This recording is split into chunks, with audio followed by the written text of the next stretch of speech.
Hello बेटा, कैसे हो आप? ठीक हो ना? तो चलिए हम आ गए हैं आपसे अच्छी बातें करने के लिए। और आज की हमारी अच्छी बातें शुरू करने से पहले हम लोग एक बार गायत्री महामंत्र का उच्चारण करते हैं।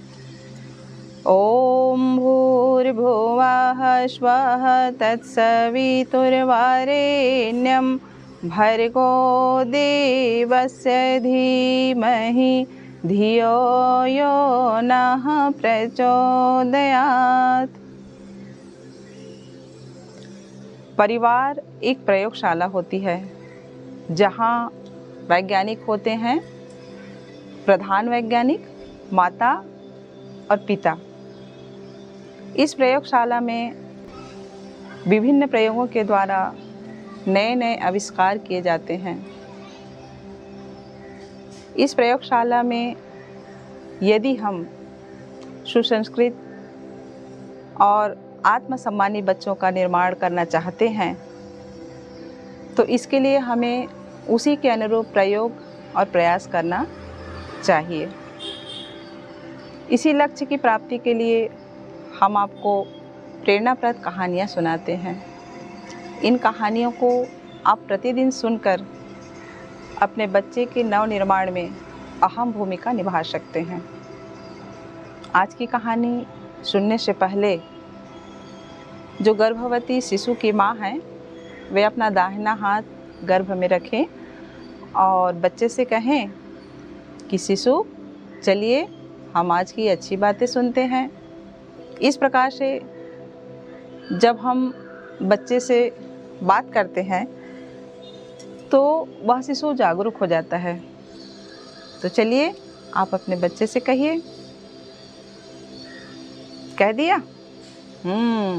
तो चलिए, हे शिशु, आज की अच्छी बातें कुछ इस प्रकार से है। यह प्रश्न विचारणीय है कि महापुरुष अपने पास आने वालों से याचना ही क्यों करते हैं। मनन के बाद मेरी यह धारणा सुनिश्चित हो गई कि त्याग की कसौटी से बढ़कर और कोई दूसरा धर्म नहीं होता।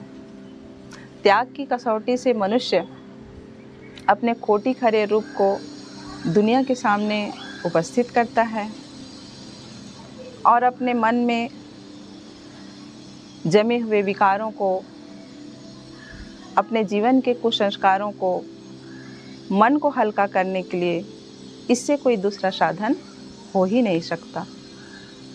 हम समाज से कुछ प्राप्त करना चाहते हैं, विद्या बुद्धि संपादित करना चाहते हैं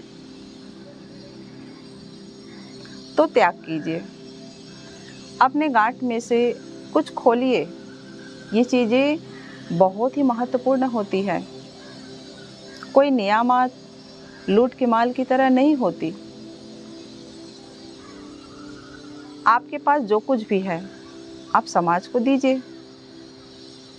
रुपया, पैसा, रोटी, श्रद्धा, सदाचार, ज्ञान, भक्ति, समय, सहयोग, श्रम, शरीर, जो कुछ भी आपके पास है आप मुक्त हस्तों से दुनिया को दीजिए।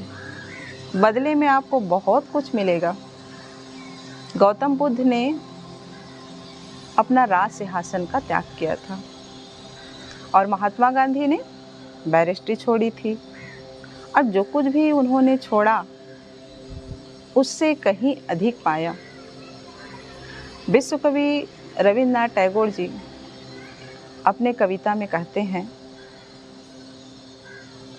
उसने मुझसे हाथ पसार कर कुछ मांगा, अर्थात उस भगवान ने उसने मुझसे हाथ पसार कर कुछ मांगा, मैंने अपनी झोली में से एक छोटा सा अन्न का दाना उसे दे दिया। शाम को जब मैंने देखा कि मेरी झोली में से एक छोटा सा अन्नदाना सोने का पाया, मैं फूट फूट कर रोया कि क्यों न मैंने अपनी सारी झोली उड़ेल दी होती, कि क्यों न मैंने अपनी सारी झोली उड़ेल दी होती। जिससे मैं भिखारी से राजा बन जाता। बेटा, यह दुनिया ऐसे ही है। यदि हम समझ नहीं पाते समय की महत्ता को, तो हम यूं ही पछताते रहते हैं। इस सृष्टि का नियम है, पहले दो और पीछे पाओ। तो बेटा, यह तो थी आज की अच्छी बातें। और आज की अच्छी बातें आपको कैसे लगी? अच्छी लगी ना? तो चलिए, हम एक दिन के बाद आपके लिए एक नई कहानी लेकर फिर से आएंगे और हमारे चैनल में उपलब्ध उन कहानियों को आप देखते रहिए, मनन चिंतन करते रहिए। और इन्हीं बातों के साथ आज के लिए नमस्कार।